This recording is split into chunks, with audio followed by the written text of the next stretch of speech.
Yes student, good evening. आज का topic है basic accounting concept from +1 accounting. बच्चों, मैंने 4 कंसेप्ट आपको पहले वीडियो में शो कर दिए, आप वहाँ से देख लेना। ये आपका 5th कंसेप्ट है, complete disclosure concept. Complete disclosure concept का मतलब है जब भी अकाउंटेंट ने अपनी बुक्स ऑफ अकाउंट्स बनानी है या बच्चों ने अपनी जर्नल एंट्रीज में अकाउंट्स पास करनी है, इसका मतलब है उसमें सारी इंफॉर्मेशन कंप्लीटली शो करनी है। जैसे कि पूरे साल की जैसे इनकम है, पूरी टोटल इनकम और कितने टोटल खर्चे हैं, इनको अलग अलग शो करना है। नंबर 2, जैसे रेट ऑफ डेप्रिसिएशन है। रेट ऑफ डेप्रिसिएशन का मतलब है फिक्स एसेट के ऊपर आपने कितनी वैल्यू की डेप्रिसिएशन लगानी है, वो भी उसका परसेंटेज के साथ क्लियरली शो करना। जैसे सारी इंफॉर्मेशन प्रॉफिट एंड लॉस में या बैलेंस शीट में, पहले प्रॉफिट एंड लॉस बनता है, उसके बाद बैलेंस शीट बनता है। प्रॉफिट एंड लॉस में डेबिट साइड में सारे खर्चे दिखाओगे और प्रॉफिट एंड लॉस की क्रेडिट साइड में सारी इनकम दिखाओगे। उसके बाद ही हमें पता चलेगा नेट लॉस हुआ है या नेट प्रॉफिट हुआ है, इनकम को खर्चे में से डिडक्ट करके।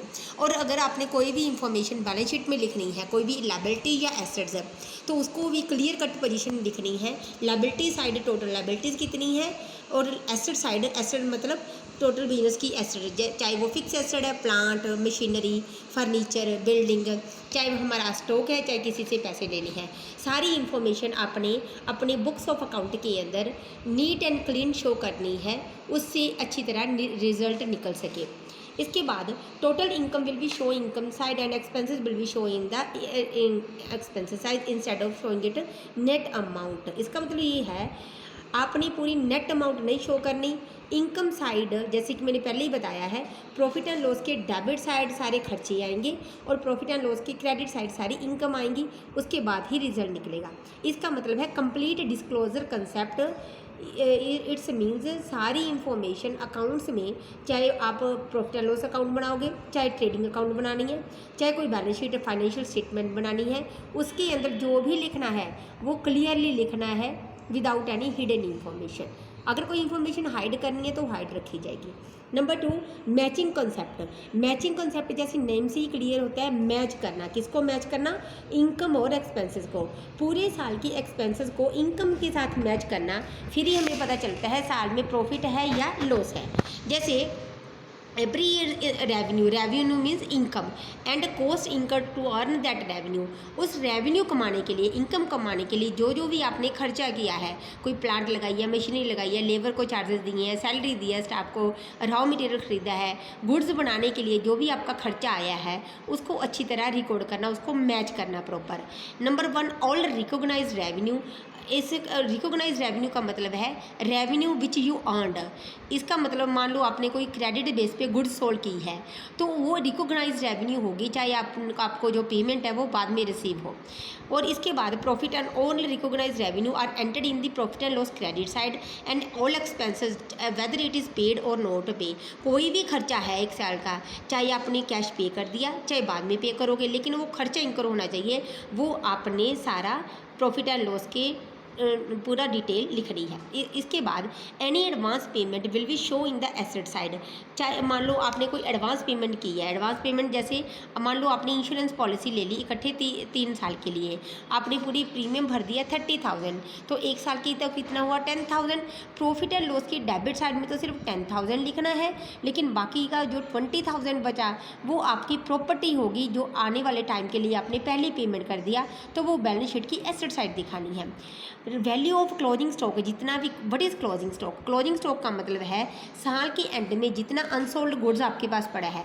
मान लो आपने एक साल में गुड्स खरीद ली 5 लाख की, और साल की एंड में वो गुड्स बेच दी आपने, उसमें से 4,50,000 की गुड्स सोल्ड कर दी, और साल के एंड में मान लो आपके पास 50,000 का स्टॉक बढ़ा है, तो वो आपके लिए क्लोजिंग स्टॉक हो गया। साल के एंड में जो भी आपके पास गुड्स अनसोल्ड पड़ी हैं, उसको आपने नेक्स्ट ईयर 50,000 की गुड्स को नेक्स्ट ईयर सेल करना है।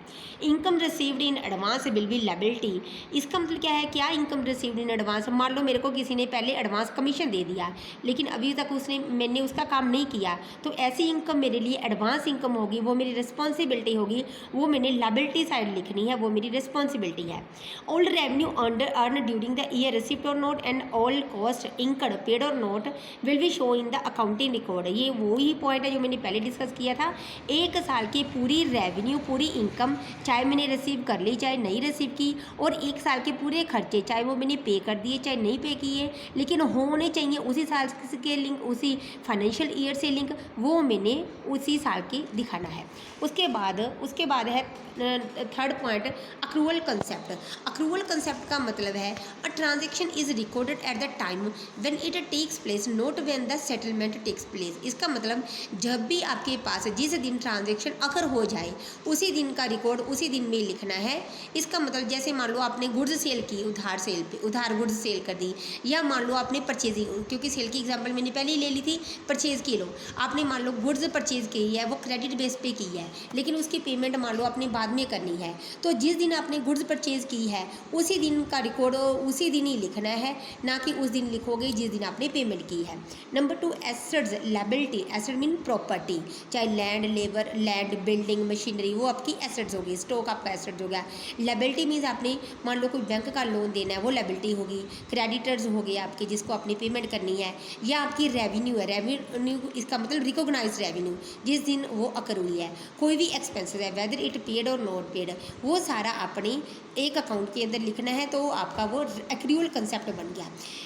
मैंने एक नीचे एग्जांपल ली है, वही एग्जांपल ली है कि मिस्टर ए ने गुड सेल कर दी 50,000 की, मिस्टर बी को सेल की है 1 जनवरी 2020 को, और मिस्टर ए ने बी से पैसे लिए हैं, वो ही सेल के पैसे लिए हैं 15 जनवरी 2020 को। तो ए अपनी बुक्स ऑफ अकाउंट में जो अपनी सेल की ट्रांजेक्शन है वो 1 जनवरी 2020 को करेगा, 15 जनवरी 2020 को नहीं करेगा। ऐसे ही बी है, बी के लिए वो परचेज बन गई, बी ने अपनी रिकॉर्डिंग परचेज की रिकॉर्डिंग बुक्स ऑफ अकाउंट में 1 जनवरी को करनी है, चाहे उसने पैसे पेमेंट 15 जनवरी को दी है। और नीचे बेटा कुछ कंसेप्ट लिखे हैं। What is outstanding expenses. Outstanding expenses का मतलब है आपके खर्चे ड्यू हो गए, आपने किसी को पेमेंट करनी है लेकिन अभी तक की नहीं, तो ऐसे खर्चे आपके लिए लायबिलिटी है। वो उस साल के खर्चे होंगे, चाहे आपने पे किए चाहे नहीं पे किए, वो प्रॉफिट एंड लॉस के खर्चे साइड लिखा जाएगा, प्रॉफिट एंड लॉस की डेबिट साइड लिखा जाएगा, पूरी आउटस्टैंडिंग एक्सपेंसेस है। नंबर 2, प्रीपेड एक्सपेंसेस है। प्रीपेड एक्सपेंसेस का मतलब है वो जो खर्चे आपने पहले से एडवांस में पे कर दिए, जैसे हमने पहले से इनकम एग्जांपल ली थी इंश्योरेंस प्रीमियम की, तो वो अपनी एसेट बन गई जितने खर्चे आपने एडवांस पे किए हैं। एडवांस इनकम काम करने से पहले अगर आपके पास कोई इनकम आई है तो वो आपकी लायबिलिटी होगी, वो उस साल की इनकम नहीं है, वो उस साल के में दिखाना है जिस साल की वो इनकम है। एक्रूड इनकम का मतलब है आपने काम कर दिया लेकिन आपको पैसे नहीं मिले, वो आपकी एक्रूड इनकम है। You earned but not received in cash yet, तो वो आपकी प्रॉफिट एंड लॉस की क्रेडिट साइड में आएगी, क्योंकि वो इनकम उसी साल की है जिस साल आपने अर्न की है। इट्स ओके, वो आपकी एसेट्स बन गई। एंड स्टूडेंट, आगे वाली वीडियोज़ देखने के लिए मेरा चैनल सब्सक्राइब कीजिए commerce classes bye Nishu ma'am. It's okay.